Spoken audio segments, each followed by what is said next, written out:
শেষ জামানায় সফল হওয়ার কয়েকটা পথ বলে দিচ্ছি। 1 নাম্বার, আপনাকে জ্ঞান অর্জন করতে হবে।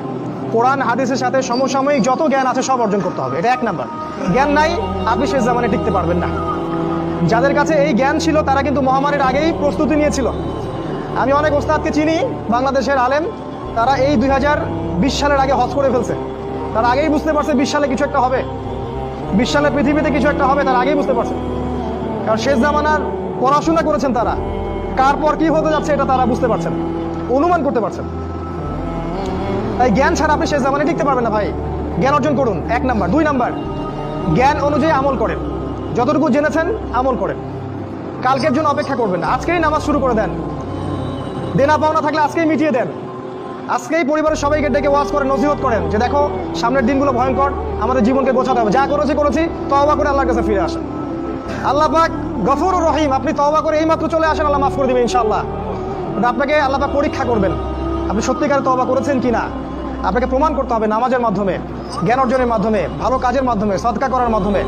সৎ কাজের আদেশ করবেন, অসৎ কাজে নিষেধ করবেন। আপনি ইসলাম পরিপূর্ণরূপে পালন করার চেষ্টা করেন। কোনো সরকার, কোনো সমাজ নেতা, কোনো রাষ্ট্রনেতা, কোনো পারিবারিক নেতা, কেউ আপনার সাথে আপনার কবরে যাবে না। সোজা কথা, আপনাকে আল্লাহর সামনে একাই দাঁড়াতে হবে। কারো পরোয়া করে লাভ নাই, কোনো অজুহাত দিয়েও লাভ নাই। দেশটা ভালো না, বিশ্বটা ভালো না, সমাজটা ভালো না, সময় ভালো না, এগুলো বলে কোনো লাভ নাই। আমাকে আমার রবের সামনে দাঁড়াতে হবে। আমার ভালো আমাকে বুঝতে হবে। আমার ভালো, বাজারে গেলে একটা মাছ ভালো না খারাপ আপনি তো বোঝেন, তরকারি ভালো না খারাপ বোঝেন। দিনের ব্যাপারে বুঝতে চান না কেন? দিনের ব্যাপারে খালি হুজুরদের শরণাপন্ন কেন হচ্ছে?